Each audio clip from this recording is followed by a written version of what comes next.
हज की कितनी किस्में हैं? पहली किस्म है हज किरान। हज किरान अगर आसान लफ्ज़ों में बयान करूं तो हज और उम्रा मिलाकर किया जाता है। जब कोई यहाँ पर एहराम बांधेगा, एहराम की नीयत करेगा, तो वो हज और उम्रे की नीयत एक साथ कर लेगा। अब उसका एहराम हज के बाद उतरेगा, उम्रे के बाद नहीं उतरेगा।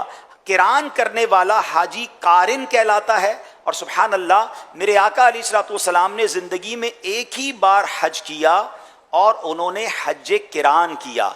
लेकिन अब के दौर में हज किरान अगर किसी ने करना है तो उसके लिए मेरे दो मशवरे हैं।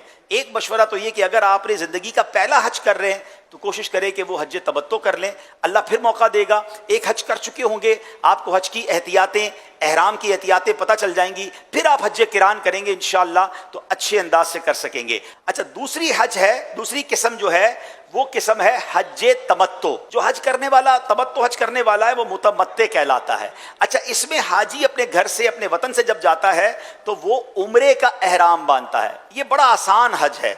वो क्या होता है कि उम्रे का एहराम बांधा, वहां जाके उम्रा किया और एहराम उतार दिया।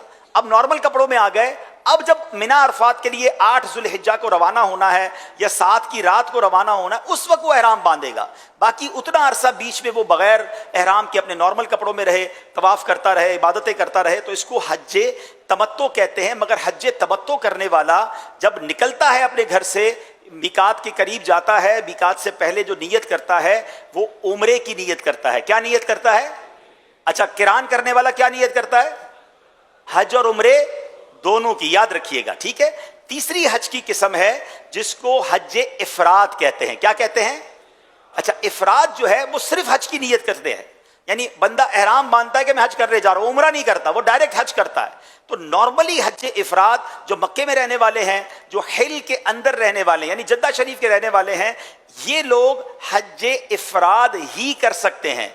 ये हज तमत्तो भी नहीं कर सकते, हज किरान भी नहीं कर सकते, ये हज इफराद ही कर सकते हैं। हाँ, हज इफराद हम भी कर सकते हैं, यानी मिकात के बाहर रहने वाला भी कर सकता है।